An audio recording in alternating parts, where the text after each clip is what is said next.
سے بہت سارے فائدے گنائے جاتے ہیں نا، روزہ رکھنے سے کینسر نہیں ہوتا، روزہ رکھنے سے جسم کے فاسد مادے ختم ہو جاتے ہیں، نکل جاتے ہیں، ڈاکٹرز بھی مشورہ دیتے ہیں مہینے میں ایک مرتبہ، ہفتے میں ایک مرتبہ باڈی کو فری چھوڑنا چاہیے۔ تو یہ تو جسمانی فائدے تو رکھے گئے ہیں، لیکن اگر تم روزہ اس نیت سے رکھ رہے ہو کہ میری باڈی صحیح ہوتی رہے، تو گویا کہ تم تو اپنی دنیاوی غرض سے روزہ رکھ رہے تھے۔ یہ فائدے تو ملنا ہی ملنا ہے، یہ فائدے یوں بھی ملیں گے اللہ تعالیٰ کی طرف سے آپ کو، لیکن نیت وہ نہیں۔ روزہ رکھنے کی نیت یہ ہو کہ میرا رب مجھ سے راضی ہو جائے اور مجھے رب تبارک و تعالیٰ کا خوف اور تقوی حاصل ہو جائے۔ نیت میں برکت ہے، اور جن کاموں کو آپ اچھی نیت سے کریں گے اسی طرح ان کاموں میں اثر بھی پیدا ہوگا۔ روزہ رکھنے سے پہلے آج نیت یہی کریں کہ مولا تعالیٰ یہ روزہ میرے تمام برے اعمال کے لیے کفارہ ہو جائے، یہ ڈھال بن جائے۔ جانتے ہیں آپ اپنے نفس امارہ کو روکنے کا سب سے بہترین آلہ بھوک ہے۔ بھوک، جتنا آدمی بھوک کے ذریعے سے اپنے نفس کو مار سکتا ہے دوسری کوئی چیز نہیں۔ آپ دیکھیں اس رمضان المبارک میں بہت ساری حلال چیزیں آپ کو حرام کر دی گئی ہیں، یعنی سحری سے لے کر افطاری تک۔ میں یہ نہیں کہہ رہا کہ شراب پینا حرام ہے، نشہ کرنا حرام ہے، وہ تو پوری زندگی بھر حرام ہے، لیکن آپ کو چاول روٹی تو حلال ہے نا، سبزے سیب پھل فروٹ تو حلال ہے، لیکن یہ حلال چیزیں بھی اللہ نے آپ پر حرام رکھی ہیں، روزے کے عالم میں نہیں کھا سکتے۔ سحری سے لے کر افطار تک یہ حلال لقمے، پانی تو حلال ہے، پاک ہے، لیکن آپ کے لیے روزے کے عالم میں حرام ہے۔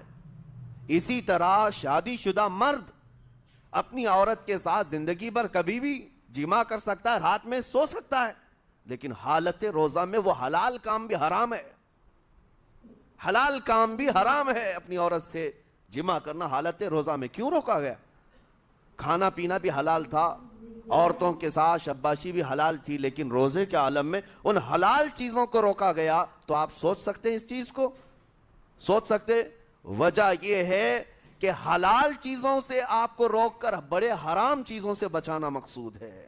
آج اگر اپنے آپ میں اتنا کنٹرول کر لے جاؤ کہ چند حلال چیزوں سے دن بھر بچ سکتے ہو، انشاءاللہ رمضان کے بعد بڑی حرام چیزوں سے بھی اللہ آپ کو محفوظ رکھے گا۔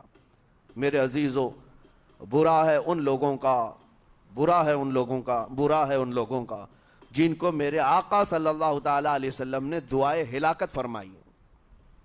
اس سے بدنصیب کوئی ہو سکتا ہے جن کے لیے رسول رحمت صلی اللہ تعالیٰ علیہ وسلم کی دعائے ہلاکت ہوئی ہو؟ حضور صلی اللہ تعالیٰ علیہ وسلم ایک دن مسجد نبوی شریف میں تشریف لے جا رہے تھے، منبر پر آپ نے قدم رکھا، آمین کہا، پھر دوسرے زینے پر قدم رکھا، آمین کہا، تیسرے زینے پر قدم رکھا، آمین کہا۔ خطبہ مکمل کیا، صحابہ نے پوچھا یا رسول اللہ صلی اللہ علیہ وسلم ہر زینے پر آپ قدم رکھتے ہوئے آمین کس لیے کہہ رہے تھے؟ سنو، رسول پاک صلی اللہ علیہ وسلم ارشاد فرماتے ہیں کہ میں جب پہلے زینے پر قدم رکھا تو سید الملائکہ جبرائیل امین آئے اور دعا کرنے لگے۔ کیا دعا کیا؟ یوں کہا، یا رسول اللہ صلی اللہ علیہ وسلم وہ شخص ہلاک و برباد ہو جائے جو آپ کا نام سنے اور پھر اس کے بعد درود نہ بھیجے۔ حضور فرماتے میں نے آمین کہا۔ حضور کا نام سنتے ہی آپ کی زبانوں پر درود آ جانا چاہیے، اللہم صلی علی سیدنا محمد وآلہ وصحبہ وبارک وسلم۔ میرے آقا فرماتے دوسرے زینے پر قدم رکھا تو جبرائیل امین نے یوں کہا، یا رسول اللہ صلی اللہ علیہ وسلم وہ شخص ہلاک و برباد ہو جائے جو زندگی میں اپنے ماں اور باپ میں سے کسی ایک کے بڑھاپے کو پایا اور ان کی خدمت کر کے جنت نہیں حاصل کر سکا بلکہ ان کو ایسے ہی چھوڑے رکھا، ایسا شخص برباد ہو جائے۔ حضور فرماتے میں نے آمین کہا۔ پھر جبرائیل امین نے کہا، تیسرے زینے پر قدم رکھتے ہی میرے آقا فرماتے ہیں جبرائیل نے یوں دعا کی کہ اے اللہ کے رسول وہ شخص ہلاک و برباد ہو جائے جو رمضان کا مہینہ پایا لیکن اس کا ادب نہیں کر سکا، اس کا احترام نہیں کر سکا۔ حضور فرماتے میں نے اس پر بھی آمین کہا۔ جس کی ہلاکت کے لیے جبرائیل امین دعا کر رہے ہوں اور اس دعا پر سید الانبیاء آمین کہہ رہے ہوں، ایسے شخص کی بربادی کا کیا انجام ہو سکتا ہے؟ وہ کتنا بد نصیب ہوگا۔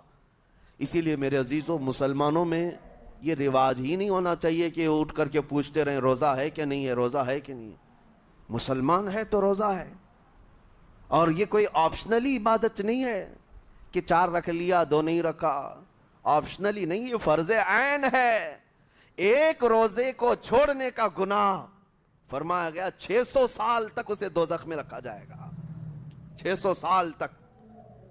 یہ معمولی چیز نہیں ہے۔ اور جن کے پچھلے روزے قضا ہو چکے ہیں معاف نہیں ہوں گے، تھپڑ مار لیں گال پہ، توبہ توبہ کر لیں، معاف نہیں ہوں گے۔ توبہ تو کرنے کے ساتھ ساتھ قضا بھی کرنا ہوگا، جب موقع ملے سال بھر میں اپنے چھوٹے ہوئے روزوں کو واپس کرنا ہے۔ اس کی اہمیت میں آپ کو بتا دوں، ایک روزہ اگر جان بوجھ کر کے کسی نے توڑا یا چھوڑا تو جانتے ہیں اس کا کفارہ کیا ہے؟ اس کا کفارہ یہ ہے کہ اس کے بدلے میں دوسرے دنوں میں 60 روزے کنٹینیو رکھے۔ رمضان کا ایک روزہ پورا کرنے کے لیے 60 روزے رکھنے پڑ جائیں گے۔ ہاں، اگر کسی عذر کی وجہ سے، کسی تکلیف کی وجہ سے چھوڑا تھا، بیمار تھا یا سفر میں تھا یا تکلیف کی شدت تھی، اس وجہ سے روزہ چھوڑا تھا، تو اس کے بدلے میں ایک روزے کی قضا ایک ہی روزہ ہوگی۔ لیکن بغیر کسی عذر کے، شہوت کی وجہ سے، نفس پرستی کی وجہ سے توڑا تھا یا چھوڑا تھا تو پھر 60 روزے رکھنے پڑ جائیں گے۔ اس سے اندازہ ہوتا ہے کہ ایک روزے کی اہمیت کیا ہے رمضان کے۔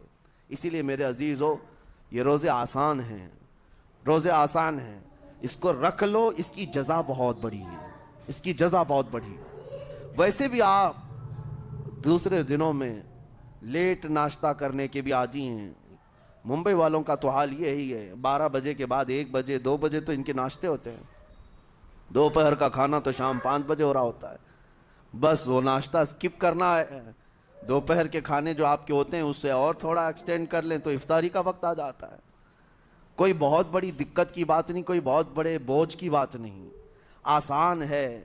آج الحمدللہ ہمارے 5 سال 6 سال کے بچے روزہ رکھ لیتے ہیں، تو بڑوں کو تو اللہ نے جو طاقت عطا کی ہے، روزہ ہرگز ترک مت کرو۔ لیکن ساتھ میں آج یہ میسج ضرور دوں گا، نیت یہ کرو کہ مجھے تقوی مل جائے، مجھے پرہیزگاری مل جائے۔ اور یہ آپ کو خود چیک کرنا ہوگا، روزانہ رات کو نماز میں کھڑے ہو جاؤ تراویح کے، دیکھو کہ کتنی تبدیلی آ رہی ہے۔ آج میں نے روزہ افطار کیا، میرے اندر بدلاؤ آیا کہ نہیں آیا؟ اور اگر نہیں آ رہا ہے، کوئی تبدیلی نہیں آ رہی ہے، تو اس کا مطلب ہے آپ تقوی نہیں حاصل کر رہے، آپ تو روز مرہ کی روٹین پر چل رہے ہو۔ روٹین پر چلنے کا مطلب یہ روزہ نہیں ہے۔ روزہ تقوی دے کر جاتا ہے بندے کو، روزہ خوف خدا دے کر جاتا ہے بندے کو۔ اسی لیے میرے عزیزو، آج دیکھیں آپ بہت ساری برائیوں سے رمضان میں بچ جاتے ہیں، تھوڑی اور محنت کی ضرورت ہے۔ ہم نے دیکھا ہے بہت سارے گھروں میں، باقی عیاش گھروں کی مجھے کوئی وہ نہیں ہے، ان سے کوئی لینا دینا نہیں، لیکن نارمل مسلمانوں کے گھروں میں بھی ہوتا یہ ہے، عورتیں بچوں کو تلقین کرنا شروع کر دیتی ہیں، گانے بند کرو، ٹی وی بند رکھو، بہت ساری چیزیں بند رکھو کہ رمضان آیا ہوا ہے۔ اور رمضان میں اگر ٹی وی لگا بھی لیا تو کچھ اسلامک چیزیں دیکھنے لگ گئے۔ ماحول تم نے خود ہی بدلا ہے اپنے گھر میں، کچھ چیزوں کو آپ نے بدلا ہے اور کچھ چیزوں کا ادب آپ نے کرنا شروع کیا ہے۔ اسی کو اور تھوڑی سی محنت کے ساتھ بڑھا لیا جائے، قسم رب ذوالجلال کی، ہر برائی رمضان میں ہی آپ سے ختم ہو جائے گی۔ جس کی کوئی چیز چھوڑنے پر نہیں چھوٹتی ہے، وہ رمضان میں کر کے دیکھ لے، اللہ کی بارگاہ میں یاد کرے کہ مولا دن بھر میں تیری رضا کے لیے بچ رہا ہوں، مجھے میری باقی زندگی میں ان گناہوں سے بچا لے۔ وہ رحمان ہے، جب وہ تمہیں اس کے بدلے میں جنت دیتا ہے تو یہاں برائیاں کیوں نہیں چھڑواتا؟ یقیناً وہ برائیوں کو تم سے دور کرے گا۔ قرآن کا فرمان عالی شان، لعلکم تتقون، اسی پر میں نے آپ کے سامنے بات رکھی ہے۔ روزے اس لیے فرض کیے گئے ہیں تاکہ تمہیں تقوی مل جائے، پرہیزگاری مل جائے۔ بعض لوگوں کو دیکھا گیا ہے رمضان المبارکہ میں بھی وہ اپنی بری حرکات سے باز نہیں آئے، ان کی روٹین ویسی ہی جاری رہی، نعوذ باللہ نظروں کی خطائیں بھی باقی رہیں۔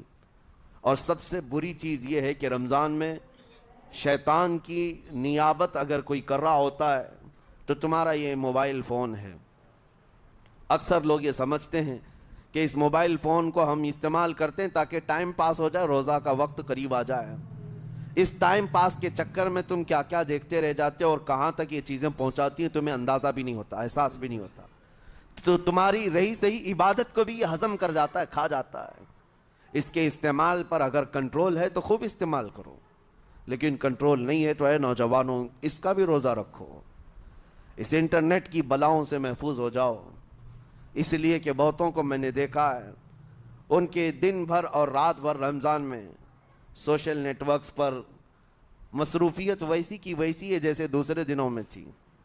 وہ رات بھر چیٹنگ میں بھی مصروف ہیں، ایک دوسرے کو ادھر ادھر بھیجنے میں بھی مصروف ہیں، ساری چیزیں جوں کی توں چل رہی ہیں۔ تو تمہارے موبائل نے تمہیں تقوی سے بہت دور رکھا ہے، تمہیں رب تعالیٰ کے قریب ہونے نہیں دیتا۔ اپنے آپ کو بدل لو۔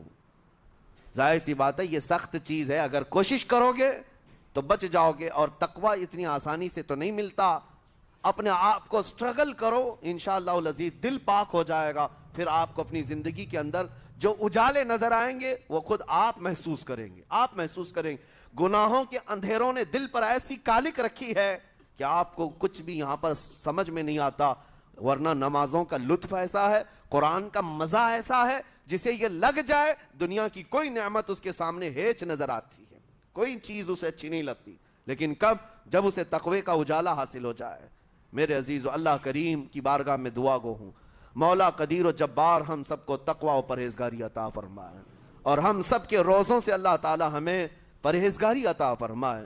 ان روزوں کے انوار اور برکات اور رمضان کے احترام کی ہمیں توفیق عطا فرمائے۔ مولا کریم تیری خشیت سے اور تیرے خوف سے آنکھیں جو بھیگتی ہیں ان آنکھوں میں ہمارا شمار فرما دے۔